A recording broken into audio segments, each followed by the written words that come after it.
This is the Chester A.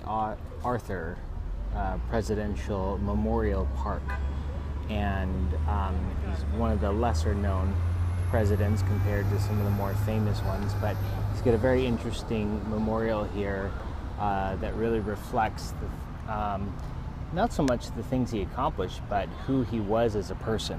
So I'm going to walk and show you a few interesting facts about our 21st president, who lived from 1830 to 1886, and he was president from 1881 to 1885.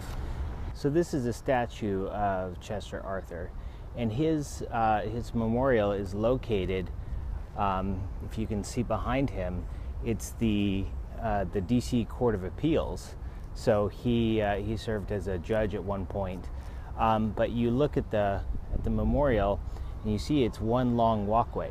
And one thing he was known for, one of his greatest hobbies, was taking long midnight walks. In fact, one interesting fact was that he owned 80 pairs of pants and would often change clothes multiple times in the day, probably from chafing from all the walking. So another thing about him, he loved to play chess. So here's a statue of two guys playing chess. Looks like somebody stole the actual chessboard or they removed it. But that was another thing that was very important to him. He was also an accomplished fisherman, but there isn't any water here, so that's a little disappointing. There are a lot of squirrels here, but I don't think that has anything to do with him. So the last thing about President Arthur, he didn't believe that people should judge his private life. He said, quote, "I may be president of the United States, but my private life is nobody's damn business." So very interesting. All right, so that's it for the Chester A. Arthur Memorial. So the Franklin Delano Roosevelt Memorial is the most modern, with the exception of the Martin Luther King Memorial, but he was not a president. FDR Memorial was finished in 1997, and like the others, it had a long, rocky path to get to where it was actually built.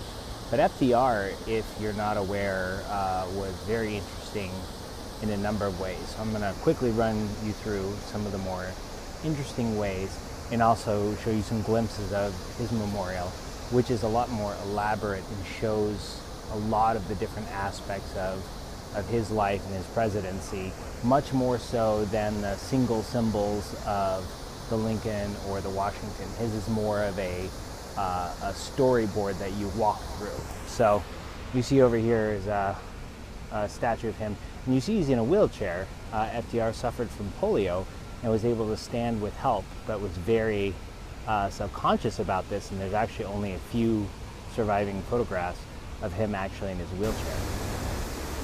One of his other quotes was, "The only thing we have to fear is fear itself." And many Americans agreed with this because FDR was the only president to run 4 terms.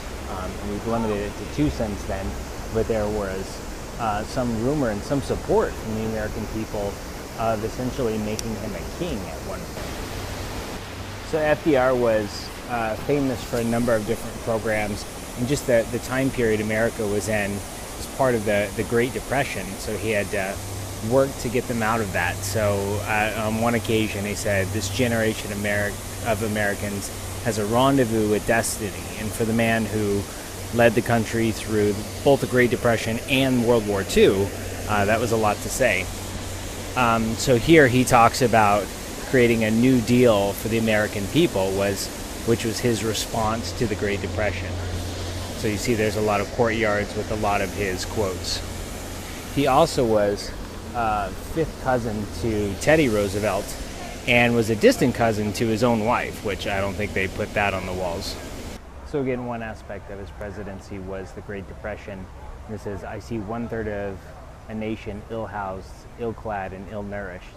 So looking at the food ration lines, and then you see him over here, someone listening to a radio, and he says, "I never forget that I live in a house owned by all the American people and that I have been given their trust."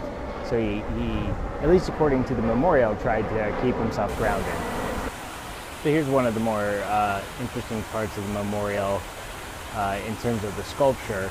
He loved his dog, and so they put a sculpture of his dog along with him in this very majestic pose with this robe around him.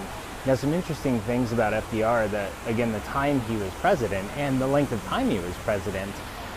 He was the first president to speak on television. He was the first president to fly in a plane. And he was the first president whose mother could vote for him. So there were a lot of interesting, kind of landmark technological and political advances that he got to be the first in. He also had a very large stamp collection, and I don't think they have that as part of his memorial.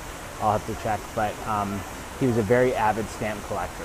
And so they do have a stamp of him, which I'm sure he loved, although he was already dead. So FDR's wife, Eleanor, was a force in her own right. And so she has a statue here. She also has her own small memorial in DC. And she helped with a number of things here. She was the first United States delegate to the United Nations. Now, it's interesting, though, because as big of a force as she was and as much progress as they made, they actually had a very estranged marriage, and he had a mistress of 20 to 30 years. So things weren't as perfect as this memorial would lead you to believe. So keep that in mind as you're designing your memorials for our presidential candidates. So now that we've looked at a number of memorials and why they were built, what symbolism they used, and how they best reflected the people they were made for, I also wanted to show you first a little live Pokemon Go action there, which is weird. But also I wanted to give you an update on what to do next, because at this point I've given you all I can until Wednesday. So on Wednesday, what you need to do is not log into an email account.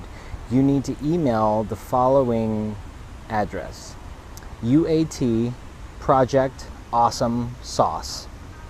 And that's all one word, no spaces. And then you need to add the number portion of this course. So it's another little way that if someone's listening in, they're not going to know what that is, but you do. So just the number portion of this course, add that on to the end of UAT Project Awesome Sauce at gmail.com. So that's what you're going to email.